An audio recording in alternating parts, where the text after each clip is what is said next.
Belajar daerah kebanggaanku, kurikulum merdeka. Pada pembelajaran kali ini, kita akan membahas pelajaran IPAS pada bab 7 tentang daerah kebanggaanku, khususnya pada topik A, seperti apakah budaya daerahku. Tujuan pembelajaran yaitu yang pertama, peserta didik dapat mengidentifikasikan warisan budaya yang ada di daerahnya. 2. Peserta didik mengetahui sejarah warisan budaya yang ada di daerahnya. Yang ketiga, peserta didik memahami akulturasi melalui sejarah warisan budaya yang ada di daerahnya. Baik anak-anak, sebelum memulai pembelajaran, kita melakukan ice breaking ya, agar lebih bersemangat.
Sudah bersemangat belajarnya anak-anak ibu? Ayo kita mulai pembelajarannya. Oke, baik. Sebelumnya kalian harus memahami tentang daerah kebanggaanku. Indonesia itu memiliki wilayah seluas 7,81 juta kilometer kuadrat yang terbentang dari Sabang sampai Merauke. Indonesia memiliki 1.340 suku bangsa yang tersebar di 38 provinsi, lengkap dengan keberagaman budayanya. Mari kita pelajari lebih lanjut. Tahukah kamu, apa sih warisan budaya itu?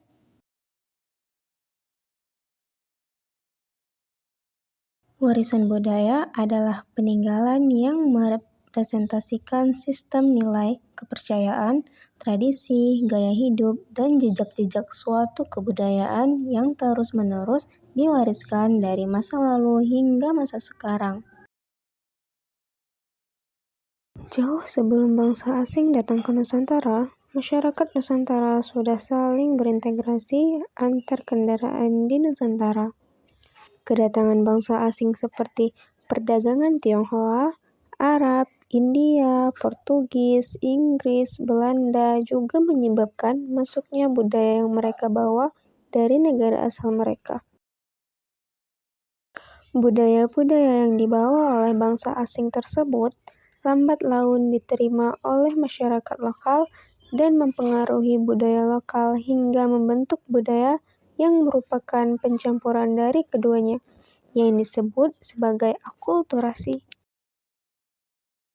Akulturasi ini adalah pencampuran dua kebudayaan atau lebih yang saling bertemu dan saling mempengaruhi.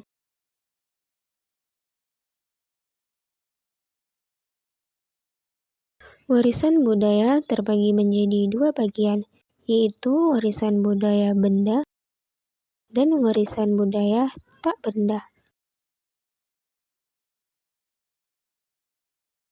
Warisan budaya benda contohnya seperti keris dan candi.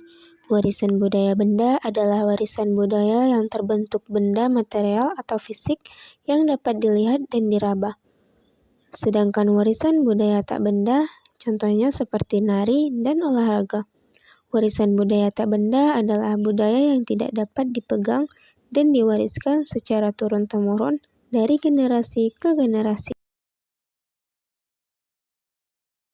Contoh warisan budaya benda yaitu dari bangunan bersejarah, ada candi, masjid, benteng, rumah adat, dan contoh benda dari seni yaitu patung, kerajinan, lukisan tangan, dan tekstil. Dari artefak ada alat-alat kuno, senjata, dan perhiasan. Sedangkan contoh warisan budaya tak benda dari bahasa yaitu bahasa daerah. Dari kesenian ada tari dan musik. Dari adat istiadat ada upacara adat, kebiasaan, dan kepercayaan.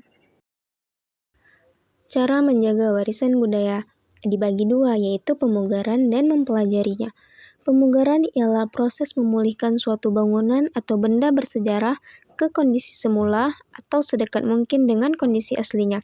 Menjaga kelangsungan hidup bangunan atau benda bersejarah sebagai bagian dari warisan budaya suatu bangsa. Mempelajarinya, yaitu dengan memahami warisan budaya, kita akan memiliki rasa bangga terhadap budaya sendiri, serta mempelajari dan melestarikan warisan budaya. Kita dapat mencegah budaya tersebut hilang terjerumus oleh zaman. Sekian dari saya, terima kasih.